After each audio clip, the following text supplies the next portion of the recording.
Islamic Knowledge Urdu 2.0 عروہ نے بیان کیا کہ زبیر رضی اللہ عنہ سے ایک انصاری رضی اللہ عنہ کا جھگڑا ہوا تو نبی کریم صلی اللہ علیہ وسلم نے فرمایا کہ زبیر پہلے تم اپنا باغ سیراب کر لو، پھر پانی آگے کے لیے چھوڑ دینا۔ اس پر انصاری رضی اللہ عنہ نے کہا کہ یہ آپ کی پھوپھی کے لڑکے ہیں۔ یہ سن کر رسول اللہ صلی اللہ علیہ وسلم نے فرمایا زبیر اپنا باغ اتنا سیراب کر لو کہ پانی اس کی منڈیروں تک پہنچ جائے، اتنے روک رکھو۔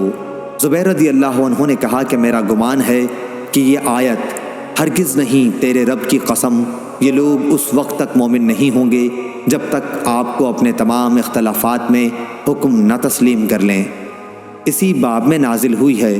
محمد بن عباس کہتے ہیں کہ ابو عبداللہ نے کہا کہ عروہ نے عبداللہ سے کوئی حدیث ذکر نہیں کی، صرف لیث سے کی۔ صحیح بخاری حدیث نمبر 2361۔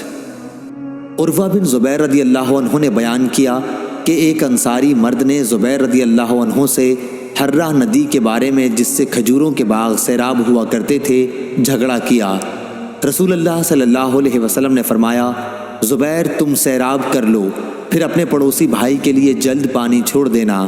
اس پر انصاری رضی اللہ عنہ نے کہا جی ہاں، آپ کی پھوپھی کے بیٹے ہیں نا؟ رسول اللہ صلی اللہ علیہ وسلم کا رنگ بدل گیا۔ آپ نے فرمایا اے زبیر تم سیراب کرو یہاں تک کہ پانی کھیت کی منڈیروں تک پہنچ جائے۔ اس طرح آپ نے زبیر رضی اللہ عنہ کو ان کا پورا حق دلوا دیا۔ زبیر رضی اللہ عنہ کہتے ہیں کہ قسم اللہ کی یہ آیت اسی بارے میں نازل ہوئی تھی، ہرگز نہیں، تیرے رب کی قسم اس وقت تک یہ ایمان والے نہیں ہوں گے جب تک اپنے جملہ اختلافات میں آپ کو حکم نہ تسلیم کریں۔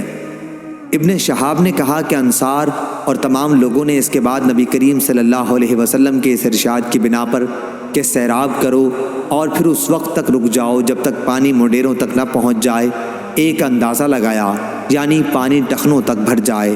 صحیح بخاری حدیث نمبر 2362 کہ رسول اللہ صلی اللہ علیہ وسلم نے فرمایا ایک شخص جا رہا تھا کہ اسے سخت پیاس لگی، اس نے ایک کنویں میں اتر کر پانی پیا، پھر باہر آیا تو دیکھا کہ ایک کتا ہانپ رہا ہے اور پیاس کی وجہ سے کیچڑ چاٹ رہا ہے۔ اس نے اپنے دل میں کہا یہ بھی اس وقت ایسی ہی پیاس میں مبتلا ہے جیسی ابھی مجھے لگی ہوئی تھی۔ چنانچہ وہ پھر کنویں میں اترا اور اپنے چمڑے کے موزے کو پانی سے بھر کر اسے اپنے منہ سے پکڑے ہوئے اوپر آیا اور کتے کو پانی پلایا۔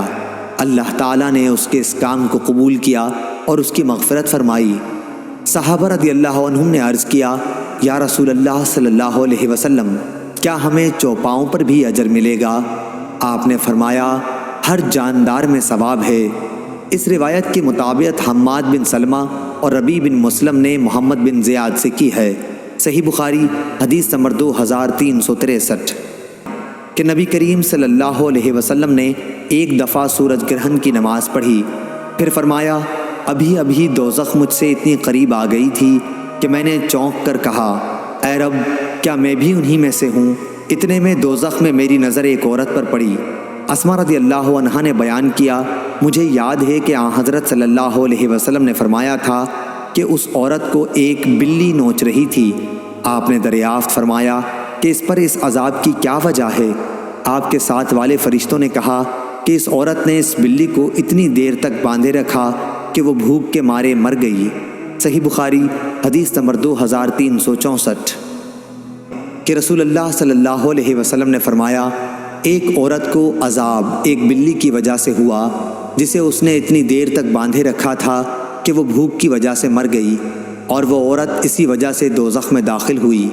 نبی کریم صلی اللہ علیہ وسلم نے فرمایا کہ اللہ تعالیٰ نے اس سے فرمایا تھا اور اللہ تعالیٰ ہی زیادہ جاننے والا ہے کہ جب تو نے اس بلی کو باندھے رکھا اس وقت تک نہ تو نے اسے کچھ کھلایا نہ پلایا اور نہ چھوڑا کہ وہ زمین کے کیڑے مکوڑے ہی کھا کر اپنا پیٹ بھر لیتی۔ صحیح بخاری حدیث نمبر 2365۔ ہمارے اس چینل کو سبسکرائب کریں اور آگے شیئر کریں۔